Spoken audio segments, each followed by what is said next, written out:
एक गांव में एक मोची रहता था जिसकी ईमानदारी और मेहनत की सब मिसाल देते थे। वो गांव की छोटी सी दुकान पर जूते मरम्मत करता और लोगों के जूते सलीके से साफ करके वापस करता। हालांकि उसकी कमाई बहुत कम थी, लेकिन वो कभी किसी का हक नहीं मारता था। एक दिन एक अमीर खानदान की छोटी लड़की ज़ैनब अपने जूते लेकर मूची की दुकान पर आई।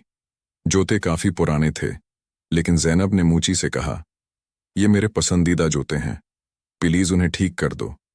मूची ने जूते देखे और कहा, हमने उन जूतों को पहले ही देखा है, लेकिन ये बहुत खराब हालत में हैं, लेकिन मैं कोशिश करूंगा कि ये ठीक हो जाएं।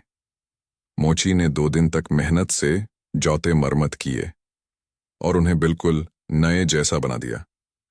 जब ज़ैनब जूते लेने आई तो वो खुशी से झूम उठी और मोची को इनाम के तौर पर काफी रकम देना चाहिए।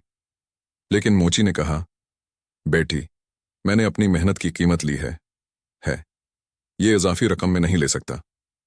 ज़ैनब हैरान हो गई और बोली, आप इतने ईमानदार हैं, जबकि और लोग ज्यादा से ज्यादा पैसे लेने की कोशिश करते हैं।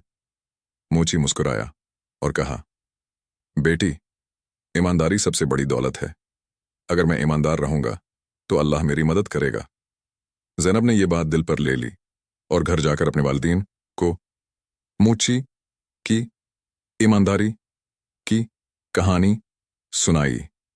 इसके वालिद ने मुच्ची की मदद करने के लिए एक बड़ी दुकान बनाने का फैसला किया ताकि वो अपनी मेहनत से मजीद कमाई कर सके।